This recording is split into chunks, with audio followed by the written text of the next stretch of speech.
네, 국민 여러분, 그리고 이 자리에 함께하고 계신 이 전문가 또 패널 여러분 반갑습니다. 분위기가 심각하죠?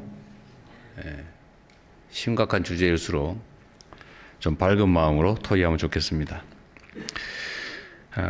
사람이 세상을 살아갈 때 의식주가 중요하다고 보통 얘기하죠. 보금자리, 가족과 함께 살아갈 물리적 공간이 좀 편안하고 좀 그야말로 쉽게 활용할 수 있을 정도로 접근이 가능해야 되는데 어느 날부터인가 이게 주거 수단인 동시에 이게 돈을 버는 수단이 됐던 것 같습니다. 뭐 지금도 주택이라고 하는 게 꼭 주거 수단이기보다는 투자 수단이기도 하죠. 뭐 그 기능을 전혀 우리가 무시할 수는 없습니다. 근데 문제는 그 비중이 어느 정도냐, 이게 또 관건이 아닐까 싶습니다. 대한민국 국민들의 자산 보유 현황을 보면 부동산이 가장 많다고 해요. 그리고 객관적 수치로 봤을 때 부동산의 가격, 비중 이런 게 전 세계에서 아마 가장 높은 쪽에 속하지 않을까 싶습니다.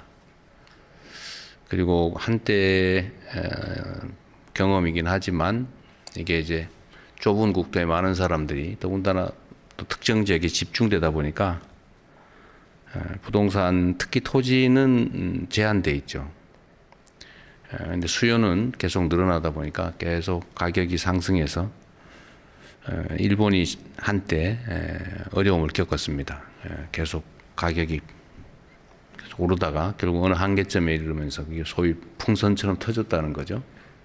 그래서 지금 뭐 잃어버린 30년, 20년 이런 얘기도 나왔습니다. 우리도 사실은 그 정점을 향해서 달리고 있지 않냐는 그런 걱정을 하는 분들도 꽤 있습니다. 이제 그 어떤 대책이 좀 필요하다라고 하는 게 우리 국민들의 공감대이기도 해요. 그래서 이 문제는 사실 매우 어렵습니다. 모든 정권들이 이 문제를 해결하기 위해서 애를 써왔죠. 근데 묘하게도 국민들 사이에 이런 인식이 생겼습니다. 어떤 유형의 정권이 들어서면 오르더라. 어떤 유형의 정권이 들어서면 내리더라. 이게 이제 몇 차례의 경험을 통해서 마치 진리처럼 이렇게 인식되기 시작한 측면도 있습니다. 뭐 여러분들이 많이 이따 분석해 뭐 주시겠지만 주택 공급이라고 하는 게 사실 매우 중요하잖아요. 가격에서. 이게 정책적으로 일정한 가격을 우리 정한다고 해서 정해지지 않죠. 자본시장 원리에 따라서 수요와 공급에 의해서 가격이 결정되지 않습니까? 그래서 뭐 누군가 그렇게 얘기하죠. 공급을 늘리면 해결이 되는데 문제는 어디에서 어떻게가 마땅치 않다는 거죠. 과거에 수도권이 계속 팽창할 때는 그린벨트를 풀어가지고 대규모 이제 주택단지를 만들거나 신도시를 만들면서 문제를 해결해 왔는데 이제는 서울의 어딘가 우리가 택지 개발을 해보려고 찾아보면 거의 찾기가 어렵죠. 또 인근 주민들은 왜 그 좋은 땅을 훼손하려고 그러냐 이렇게 반대하고 또 일부에서는 왜 있는 땅을 놀리냐 거기라도 훼손해서 집을 지어야지 뭐 이런 입장도 있습니다. 어쨌든 공급의 한계가 뚜렷하죠. 수요 측면도 보면 그렇죠. 수요도 내가 좀 더 쾌적한 집에서 살기 위해서 뭐 집을 늘린다든지 아니면 뭐 새를 살다 나는 이제 안정적인 내 집을 구해야 되겠다라고 해서 집을 사겠다, 취득하겠다는 이런 통상적 수요도 있는 반면에 집을 사놓으니까 보통 오르더라. 물가 이상으로 오르니까 이익이다. 한 채 사는 것보다는 두 채 사는 게 낫다. 3억짜리 사는 것보다는 30억짜리 사는 게 훨씬 효율적이다. 내 돈은 없지만 대출 받아서 사자. 이렇게 해서 뭐 누가 그런 얘기도 한번 했죠. 나 평생 한 채 한 채 사 모으다 보니까 이렇게 됐다. 뭐 이런 얘기도 있었는데, 그래서 투자용으로 또는 심하게 얘기하면 투기용으로 사는 경우도 있고, 앞으로 혹시 필요할지 모르니까 더 나쁜 상황이 대비해서 미리 사놓자 뭐 이런 가수요들도 있죠. 그래서 그 부동산 가격이 많이 변동하는 것 같습니다. 여기에 이제 간접적으로 영향을 미치는 게 조세 제도죠. 오늘도 아마 집중적으로 논의될 가능성이 많은데, 조세 제도라고 하는 것은 국가 재정을 확보하기 위해서 공정하게 국가 구성원 모두에게 부담하는 재정적 부담인데, 이걸 특정 영역의 수요를 억제하기 위해서 또는 공급을 늘리기 위해서 활용하는 건 약간 예외적인 상황이죠. 조세 제도의 원래 목적에서 사실은 살짝 벗어난다고 할까? 뭐 그것도 하나의 목적 중에 하나이긴 하지만 주 목적은 아니죠. 그래서 이 조세를 통해서 수요 공급에 관여하는 것이 과연 정당하냐, 또 어느 정도 개입하는 게 온당하냐, 이런 논쟁도 있을 것 같습니다. 그 외에도 예를 들면 금융 정책에 대해서도, 금융이라고 하는 그런 거죠. 괜히 돈 벌어서 내가 어디에 영업을 위해서 또는 뭐 개인적 관계에 의해서 빌려주거나 이런 것을 국가가 관여하기 쉽지 않습니다. 그런데 금융기관들의 대출 여력, 이거는 사실은 국민들의 것이기도 하죠. 금융은 공적, 반쯤은 공적인 것이죠. 소위 국가 발권력이라고 하는 국민들의 위임된 권력의 일부죠. 그래서 이거를 누가 쓸 것이냐, 누구에게 그 금융을 활용할 기회를 줄 거냐는 결국 정책의 문제로 치환될 수 있을 것 같습니다. 그래서 이 논쟁도 많죠. 돈을 벌기 위해서 집을 사는데 돈을 빌려줘야, 금융을 활용할 수 있게 해줘야 되는 거냐. 사실 그렇게 되면 돈을 벌기 위해서는 주거용이라기보다는 뭐 투자, 투기를 위해서 금융을 활용해서 집값이 과도하게 오르면 그 집을 필요로 하는 국민들은 사실 피해를 보게 되죠. 그래서 국가 구성원 사이에 누군가는 국가 역량을 활용해서 누군가에게 피해를 입히면서 이익을 얻는다. 바람직하냐? 이거는 결국 또 정책적인 문제일 것 같습니다. 그래서 오늘은 또 이 금융 분야에 대해서도 아마 많은 의견들이 있을 것 같아요. 누구에게 주로 이익을 활용할 수 있게 할 것이냐. 의견을 한번 또 모아보겠습니다. 지금 이 토론회를 하기 전에 각 부처 장관들께서 그 공급 문제 또 금융 세제와 관련해서 주제별 토론회들을 했던 것 같아요.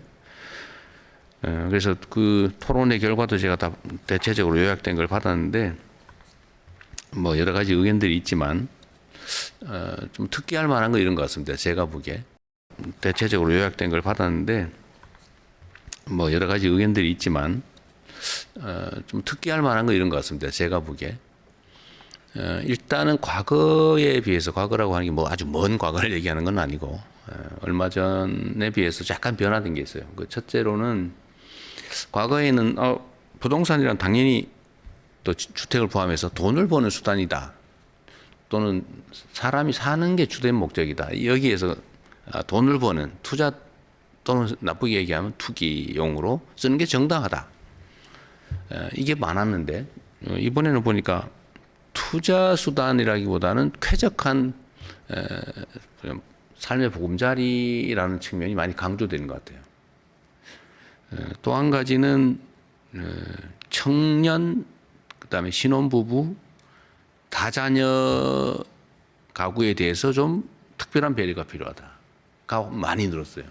아마 우리 사회가 저출생으로 전 세계적으로 제일 먼저 소멸할 국가다, 뭐 이런 국제적인 지적이 있을 만큼 저출생 또 비혼 이런 게 많아지면서 거기에 주된 원인 중에 하나가 주거 문제다라는 지적 때문에 국민들께서 그런 공감을 하시는 것 같습니다. 그래서 오늘은 여기 어떤 뭐 정책 발표 자리는 아니고 또 여러분들이 또 우리 국민들께서 어떤 의견을 가지고 계신지를 좀 허심탄회하게 좀 들어보려고 합니다. 가급적인 말씀 하실 게 정말 많을 거예요. 이거는 대한민국의 최대 과제 중에 하나입니다. 이게 이해관계 조정이 원래 정치 또는 국가 행정을 하는데 제일 어렵습니다. 왜냐하면 이쪽을 누르면 저쪽을 흘러오고 저쪽을 당기면 이쪽이 밀리고 그러거든요. 그래서 정말 어려운 의제인데 그래도 우리는 상식과 합리성을 가진 사람들이어서 객관적으로 타당한 것들에 대해서 우리 국민들의 수용성은 매우 높습니다. 그래서 우리 국민들은 위대한 국민이죠. 하다못해 어디 집회를 해도 우리는 절대로 부시거나 때리거나 하지 않습니다. 합리적인 결론을 또 받아들이죠. 그래서 저는 이 부동산 문제도 물론 어렵긴 합니다만 정부도 최선을 다하고 우리가 또 이 주제에 대해서 허심탄회하게 토론하고 또 상대의 입장을 들어보고 그러다 보면 우리는 일정한 선에 사회적 합의가 가능할 거라고 봐요. 그래서 오늘도 뭐 여러 가지 논란들이 있겠지만 여러분들이 내주시는 의견들이 우리 정책 결정에 크게 도움이 될 겁니다. 물론 뭐 제가 이걸 다수결에 의해서 결정하거나 그러지는 않을 거예요. 그러나 많은 국민들의 의견을 듣는 건 정말로 중요하죠. 그리고 그게 합리성이 있다면 당연히 다수의 의견을 따라가야 되겠죠. 그게 약간의 이제 갈등과 저항을 수반하더라도 또 그런 걸 하라고 저 같은 사람을 뽑아놓은 거 아니겠습니까? 보통 이렇게 선출직 공무원들한테는 큰 권력이 주어지죠. 권한, 권력. 이제 권력이라고 하는 게 그런 거죠. 원하지 않는 상황을 수용할 수밖에 없게 하는 힘. 그게 권력인데 그걸 아무 때나 막 쓰면 안 되고 국민들 사이의 이해관계를 조정을 하는 겁니다. 첫째로는 팩트에 기반해야 되겠죠. 예를 들면 허위 사실에 기반하거나 아니면 가정에 기반해서 논쟁을 하면 논쟁이 아니라 싸움밖에 안 됩니다. 그래서 객관적인 팩트를 정확하게 확인하고 두 번째로 각자의 주장을 정확하게 하고 세 번째로는 그 이해관계들을 조금씩 조정해 보는 거죠. 그러면 이제 어느 정도 접근을 합니다. 최선을 다해서 노력해보고 그런데 마지막까지 접근이 안 되는 영역이 많이 있습니다. 그리고 사람이 원래 그럴 수밖에 없죠. 자기 입장이라고 하는 것도 있고 처한 상황도 다 다르기 때문에 최종적인 합의에 이르기는 쉽지 않아요. 그럼 요 간극이 생겼을 때 이걸 강제로 또 본인이 원하지 않지만 이렇게 최종 결론에 이르게 하는 힘이 바로 권력이고 근데 그런 걸 하라고 우리가 대리인 공직자들을 뽑아놓거나 임명하는 거죠. 그런데 여기에는 필수적으로 불만이 따릅니다. 나는 요거까지밖에 안 하는데 강제로 요거까지 끌고 오잖아요. 이쪽 사람도 여기다 강제로 이제 끌려온 거죠. 그러면 일단 흡족하지 않죠. 싫죠. 그리고 심하게는 반발하죠. 그런데 이거는 책임의 영역입니다. 권한을 행사하면 그 권한에 따른 만큼 책임을 지는 거죠. 그래서 저는 언제나 공직자의 최대 덕목은 책임을 지는 거다 이렇게 생각합니다. 비난도 감수해야 될 경우가 있죠. 그다음에 일정한 정도의 갈등과 저항도 감수해야 될 겁니다.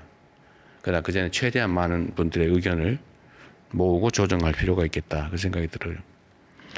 제가 이번 주 내일이죠. 내일은 다시 또 그 남미 중남미 쪽 장기 출장을 가기 때문에 그 사이에 우리가 또 시한이 또 있는가 봐요.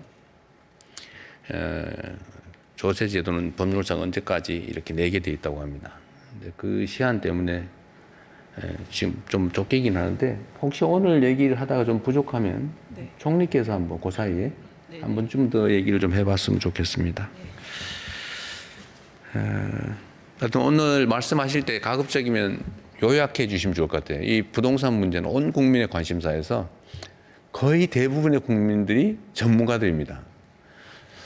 다 알고 있어요. 저보다 더 잘 아는 분도 많더라고요.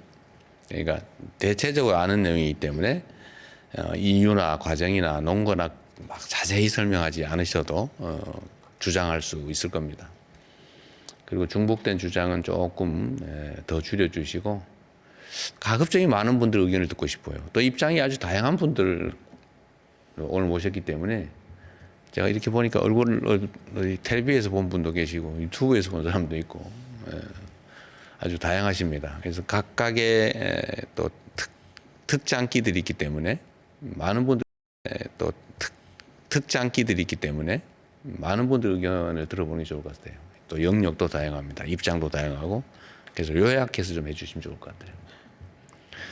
네, 제가 일단 모두에 드릴 말씀은 드렸습니다. 이건 뭐 저는 대한민국 최대 과제에 관한 토론이라 뭐 심각하기도 한데 또 그러나 우리가 뭐 적군도 아니고 또 자기 입장은 좀 편하게 낼 수 있도록 해주시기 바랍니다. 네, 고맙습니다.